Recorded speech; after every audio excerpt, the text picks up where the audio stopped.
जी बुची बुची। हाँ भौजी आई जी आई जल्दी बराबर और झाड़ दी। का कर तनी जी आओ तनी आई जल्दी आई।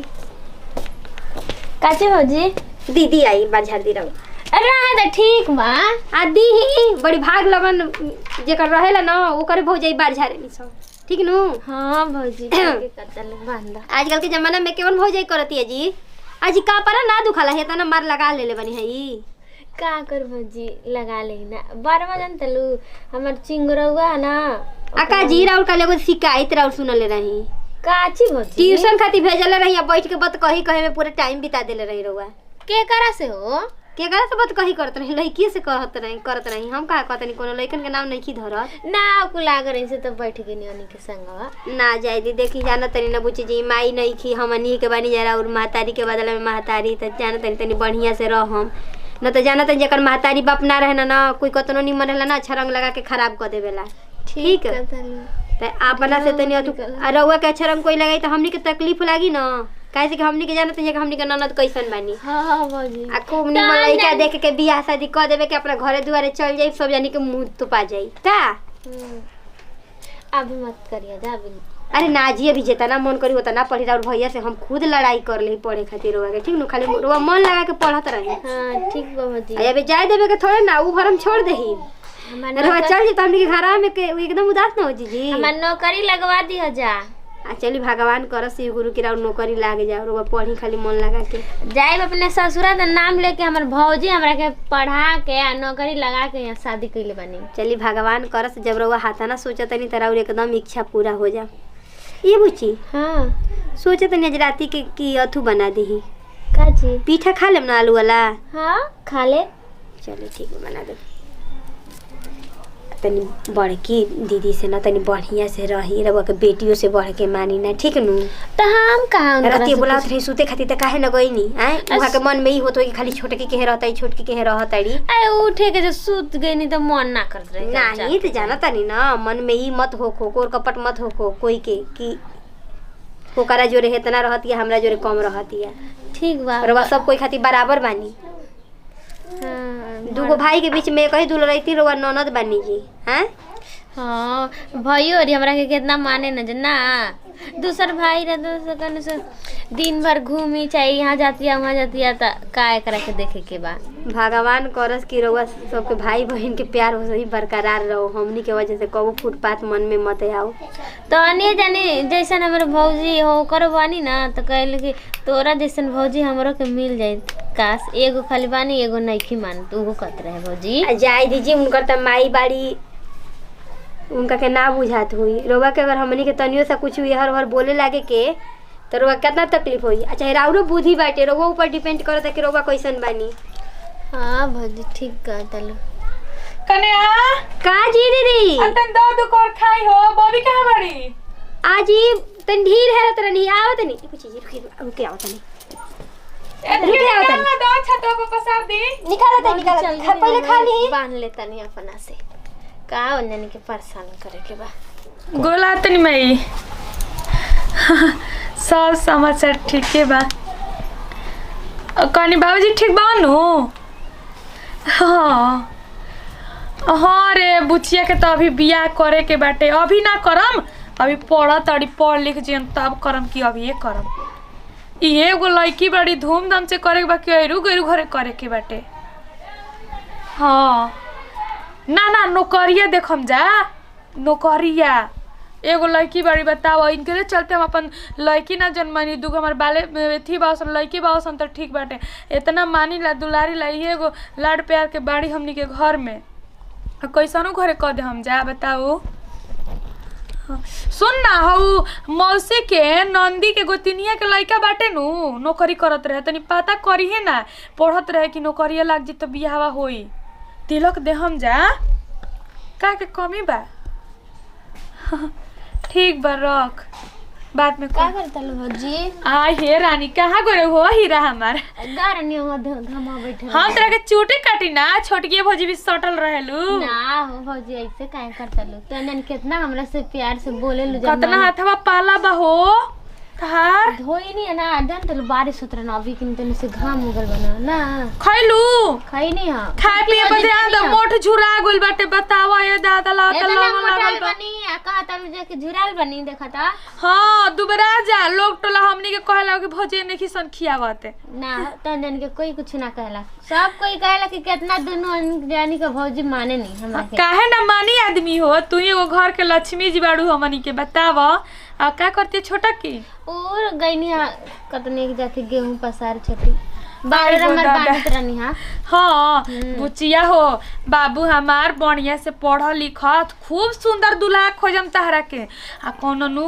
गलत सलत काम सिखयसन लकी त ना कोइनी हम तो अनन से तुरंत आके कहब घरे कह कोई दियो हमरा के कुछ कही आजकल त जुग जमाना जाना तड़ू लड़की सिखौला में भाग जाते सो दूधवा ना पियनी जीली हाँ हाँ दे दो पिए के दूधावा अब सांझे के ना पी लेते अरे पी ले तो हम देखो तो बिचारा त ना ना आंख धोसल जाता टे उहे न कनी कि गांव घर में शिकायत करवाइम कि मैयावा नहीं के त भौजाइया कर धक नहीं किसान ये कहानी है देखो फलाना के लड़की भाग उलई से कनिक बाबू हो दूसरा के सिखावल मत बात जी दूसरा लेके सब कोई बैठे हमनी के ननद में उको जिंदगी में मिली हां उहे नु जिंदगी में ना कहतनी मिली ओढ़े के पहने के जौन इच्छा करी हमनी के पूरा करबे करन जा का हो तब का हम तो जानी जैसन भौजी कही ना देखनी इतना माने वाला छोटकी भौजी तो हरदम हंसते रही है अरे काहे ना देखो घर में प्रेम रहेला तो घर के उन्नति होखेला ए बुची जी देखी रवा मौका देले बनी हमनी के हंसे के हमनी से प्यार करे के ठीक नु ना तो रवे अठलोहर रहती एने ओने के बात सुनती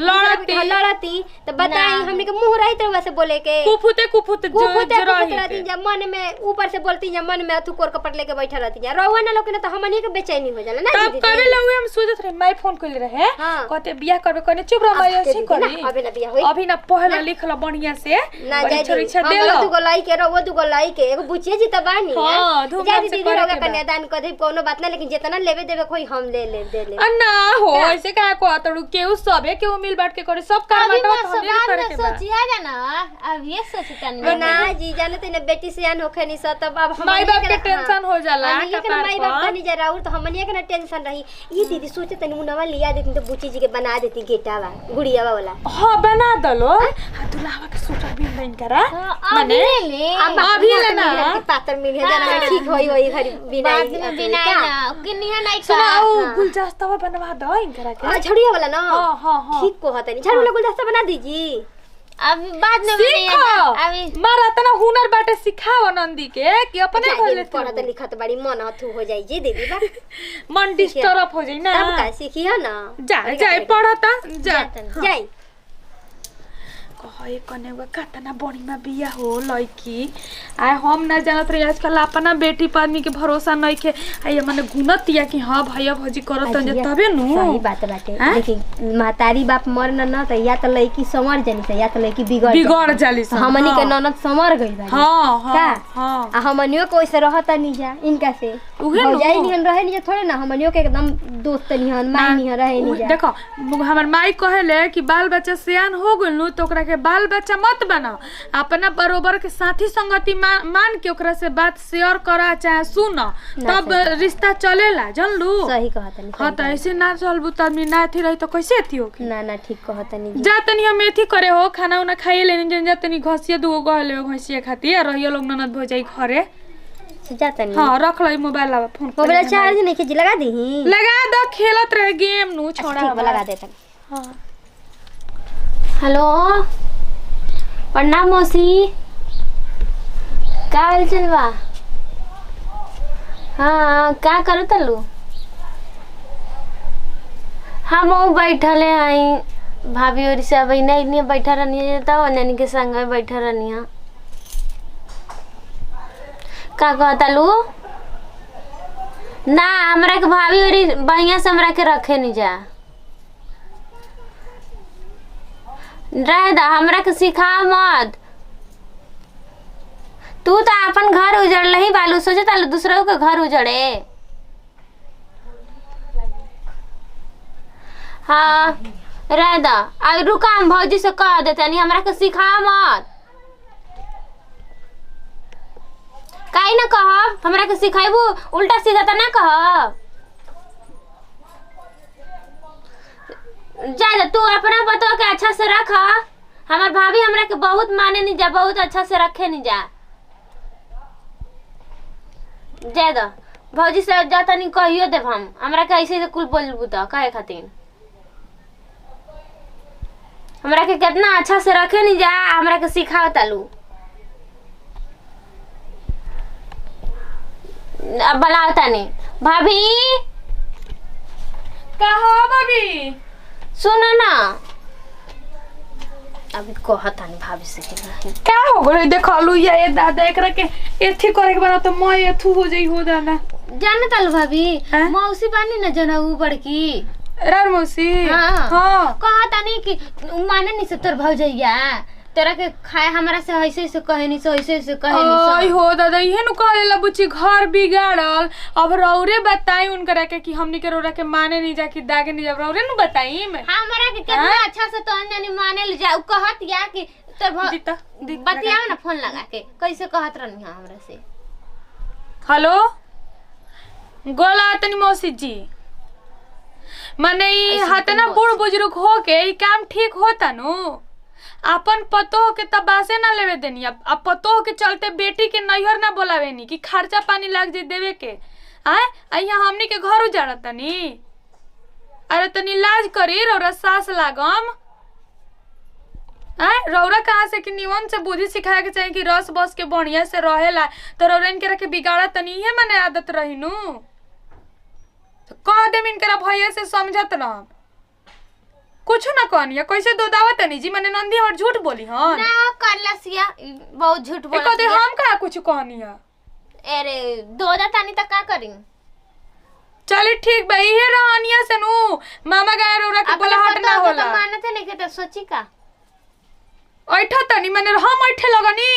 रौरा अपन गलती नहीं की कहत हाथे चुकी लड़की के लोला बोला लड़की के बिगाड़ते नहीं। अभी ले दिमाग में भरते त ई लड़ियन की नाम नहीं चोरे। अपन घर देखी हमनी के घर मत देखी। क्या फोन कर लू? अब फोन मत करम। अब इनकरा से कब फोन ना मत बतिए बताओ। एगो मौसी बानी तनी बतियाली बतियाली हाय ऐसे आदमी करेला। यही रहनिया के चलते में तारा मामा गइन के ना पूछलन जा। हाँ ठीक है का तू भौजी ऐसे तो इनकरा के पूछबो ना करना दे सुना तारा स्कूल में कोनो फार्म जमा होता। हां काहे ने कोई बतिया तू करत हमरा से दूसर लड़की कहत ऐसन तो कन जातनी हम दे दे हम पैसा जाके जमा कर द ठीक नु रही। सोचनी कि 2 दिन रुक जाए पैसा अभी नहीं के। अरे हमर बाबू हमर बाची हीरा सरकारी फंड के नु जल्दी अपनावल जाला जन लो। ठीक बा भौजी जा जमा कर दे तनी। चल त हम हलुआ अथी कर दी तनी। ठीक है बरावे के बा बड़का अलगे कर दे तनी छोटका अलगे कर दे तनी। ये दादा चला नमस्कार प्रणाम। हम निकिरण सिंह हमनी के अपन टीम भाई हमनी के और ये वीडियो बनौनी ही जा कि ननद भौजाई में ऐसे प्यार रहे के चाहिए, ननद के भी ढंग से रहे के चाहिए घर परिवार में। वीडियो अच्छा लगे तो लाइक कर शेयर करो कमेंट कर। वैसे कुछ दीप देख ले वीडियो फिर मिलिए। Bye by.